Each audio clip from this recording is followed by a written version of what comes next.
dushaka kubaka njya numva rwose bigezweho mu rubyiruko ni vibes bageze kuri vibes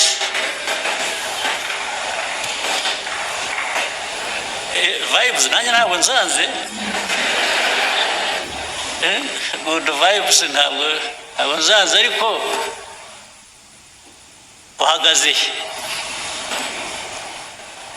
uhagaze kuki so vibes natwe twese usibye ko dushaje twebwe ariko zigera ku iyihe myaka zigera no ku bakuru ngira ngo vibes n'abakuru ntabwo bazana ariko kugira ngo tujye muri vibes tugire aho tuba duhagaze please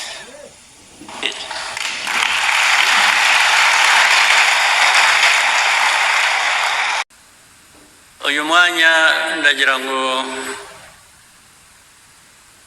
tugire ikiganiro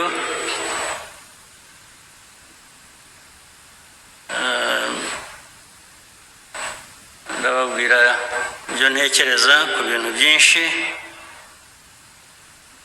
ariko ndahera kuri RPF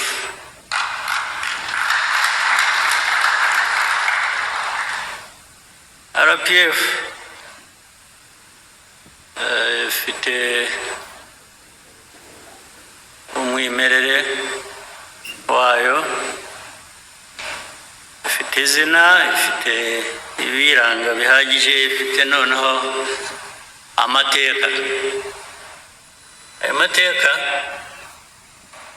dusobanurira byinshi ku byo dushinzwe, ku byo buri munyarwanda ashya, ingaruka zabyo zirahari. Niba usuzuma ugasanga nta ndwara ufite, wari uyifite, iyo ndwara irakwica.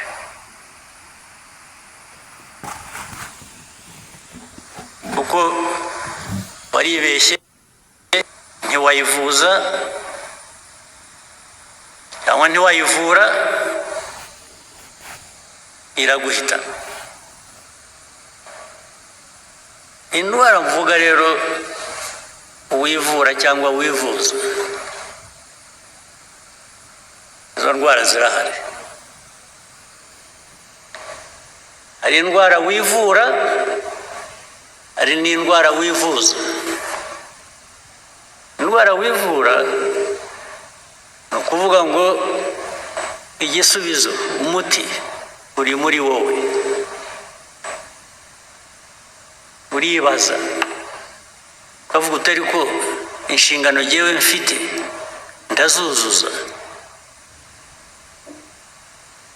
Ntabwo ari ikibazo uzabaza abandi nabo bafite izo nshingano. Iyo udahereye aho ngo wivure iyo ndwara wowe, wibaze, wishakemo ibisubizo ikibazo ufite,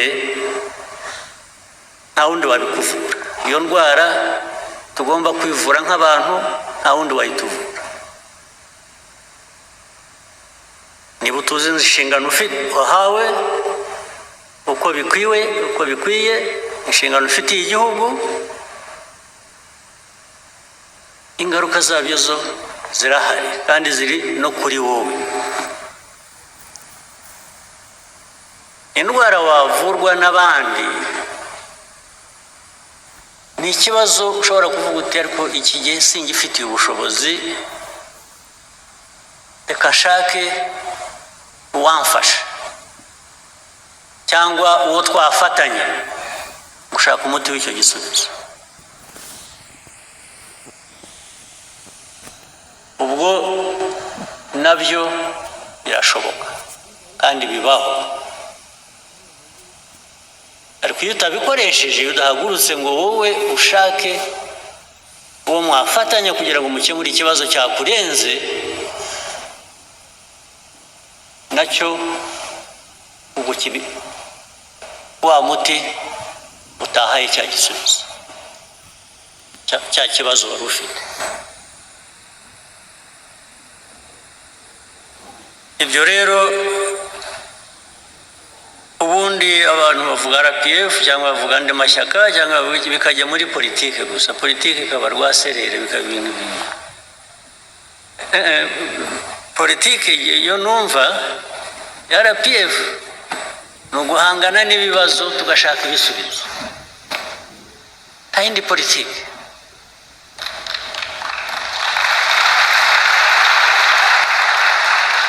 Politike y'ibinyoma, yo guhimba, yo kubeshya, yo gushakisha uko watirisha, bimwe mwita gushushanya rimwe na rimwe, ibyo biguha ibindi bibazo, ntabwo biguha ibisubizo, byongera ibibazo ku byo wari ufite.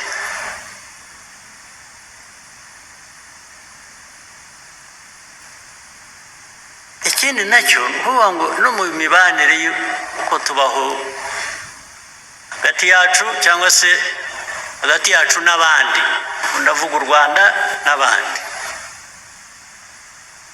nujya gufatanya n'abandi urabanza wowe ukumva ikikurimo ufite n'iki wowe utanga, kugira ngo uhuze n'icyo undi atanga, mwese mubigiremo inyungu, ari wowe ari n'undi mufatanyije. Hari ikibazo rero gikomeye cy'amateka yacu, amateka y'u Rwanda cyangwa se amateka muri rusange ya Afurika.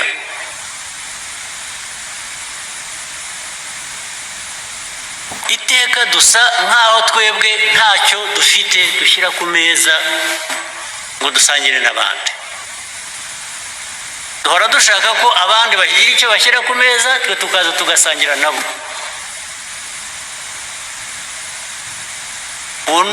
Rwose hari politiki imeze ityo, imaze imyaka n'ibintu birebire cyane. Niba ushaka uwo mufatanya, uwo mwakuzuzanya, gira icyo shyira imbere nawe uvuga uti reka twuzuzanye.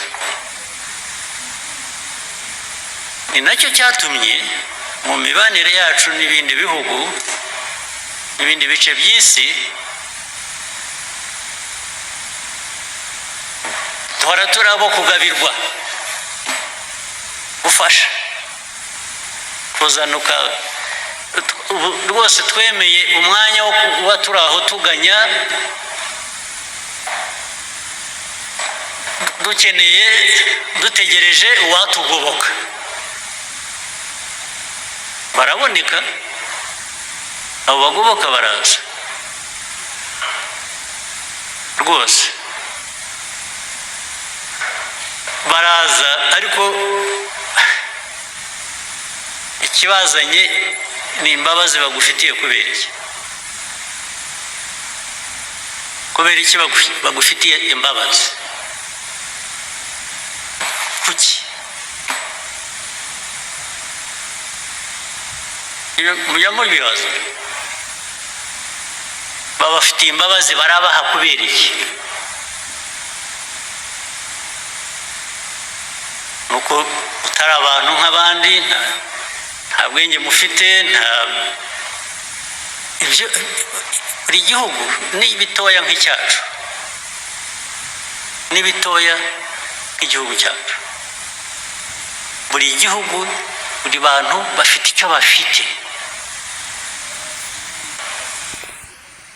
Aho kugira ngo rero ugiteze imbere, kiguteze imbere, ugire icyo ukora, utegereza ko uwahandi azaza uwe kuko azi icyo kugikoresha akagitwara, kazaza kuguha imfashanyo wari ukeneye, uba wicishije, sinzi, uba wigize ubusa.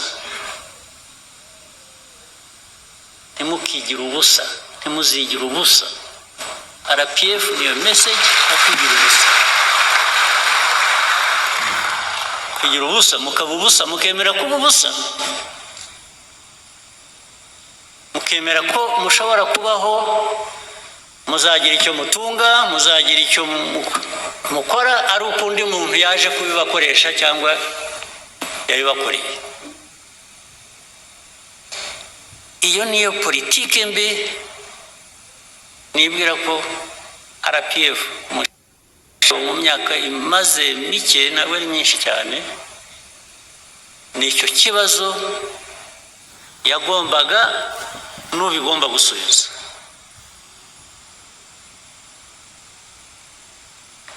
Ibibazo tumaze kunyuramo mu Rwanda mu mateka yacu, musubize amaso inyuma mwibuke, ndetse n'ubu ngubu n'uyu munsi u Rwanda rutaha ngo rugire icyo rwikorera rwigezaho, ubu muba muri ubusa, muri ubusa. Ariko abo kudufasha, abo kuduha ibyo dukeneye, abo kutugaburira bo barahari, baba baraje bakatugaburira. In fact baraje buzuza gukora, nabyo turabibashimira. Ukuzuza kugerageza gukora ni byiza, ariko udahereye hahandi ho kugira ngo wowe ugire icyo ukora, ugire icyo wigezaho, hinduka ubusa.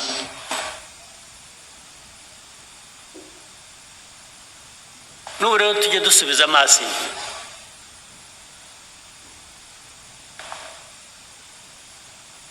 kuko bigenda bituganisha n'ahantu nyine duhurira n'abandi,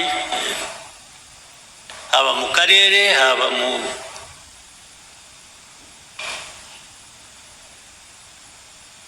no hirya yaho. Ariko ibi ndabivuga nzi ngo ndabibwira abenshi muri hano muri bato, ni urubyiruko. Ndibwira ko majorite hano ubu abenshi mugomba kuba muri hagati y'imyaka 20 na 45.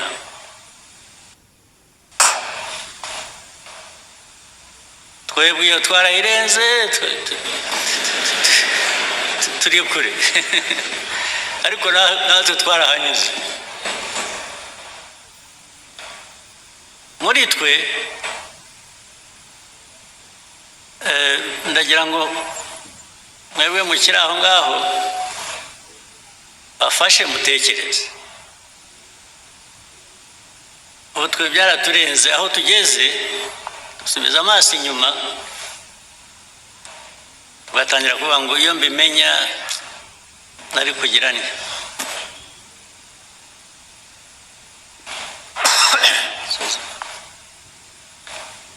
Naragize ntya, nari kugira ntya, ariko too late twaragiye. Ariko mwebwe ntimuzategereze kwibaza icyo kibazo karabaye, ni ubu ngubu sinaho.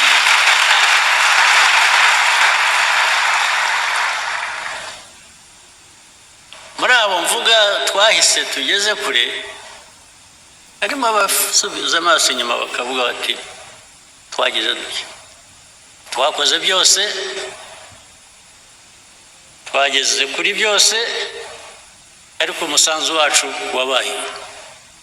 Abo ndavuga abarwaniye uru Rwanda bigatuma rushobora kugera aho rugeze ubu.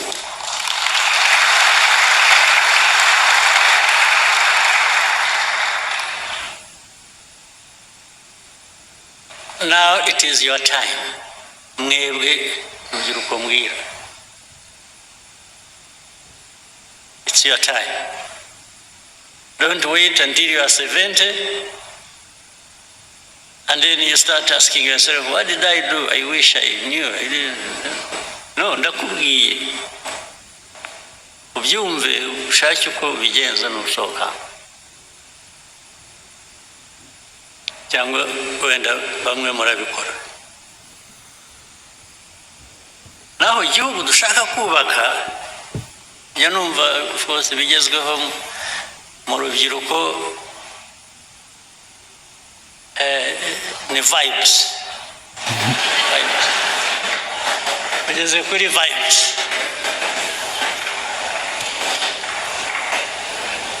vibes nanjye ntabwo nsanze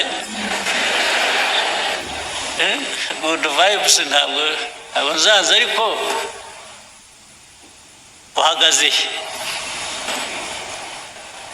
uhagaze kuki so vibes natwe twese usibye ko dushaje twebwe ariko zigera ku iyihe myaka zigera no ku bakuru ngira ngo vibes n'abakuru ntabwo baza